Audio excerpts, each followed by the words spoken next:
आपकी लड़ाई भी बीजेपी की विचारधारा से है, आप खुद ये कहते हैं, प्रशांत किशोर ने भी ये कहा। तो आप पर ये आरोप नहीं लगेंगे कि आप आरजेडी के, कांग्रेस के वोट काट रहे हैं बिहार इसका में? कोई थर्मोमीटर नहीं मिला मुझे आज तक सईद भाई, कोई थर्मोमीटर नहीं मिला। हम 18 में राजस्थान लड़े, कौन जीता वहां पे? कांग्रेस जीती। हम छत्तीसगढ़ लड़े, मध्य प्रदेश लड़े, 18 के तीनों स्टेट के अंदर हमने चुनाव लड़े, तीनों जगह कांग्रेस पार्टी जीती। अब कांग्रेस पार्टी टूट के बीजेपी में चली जाती है, इसमें संजय सिंह का दोष थोड़ी है।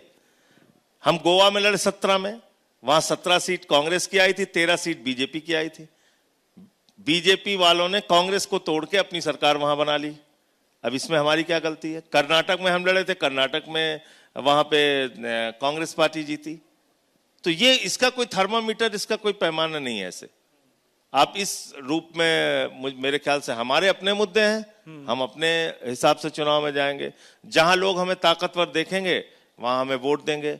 अब तो ये भी तय है कि आम आदमी पार्टी विपक्ष की भूमिका में भी एक सशक्त और मजबूत पार्टी है। हमने 22 सीटें अगर जीती हैं दिल्ली में, तो पहले दिन से ही हम अपनी विपक्ष की भूमिका को निभा रहे हैं। हमारा अगर एक विधायक महराज मलिक जीता है तो वो जम्मू कश्मीर की विधानसभा में अपनी भूमिका निभा रहा है। अगर हमारे 2 विधायक भी गोवा में जीते हैं तो मजबूती से विपक्ष की भूमिका निभा रहे हैं। अगर गोपाल इटालिया और गुजरात में हमारे कुछ विधायक जीते हैं तो वो विपक्ष की भूमिका निभा रहे हैं। अपने मुंह से अपनी तारीफ करने की जरूरत नहीं है, लेकिन मोदी जी से मेरे बारे में पूछेंगे तो सबसे ज्यादा परेशान हमसे रहते हैं। हम तो कोई सत्ता में नहीं है,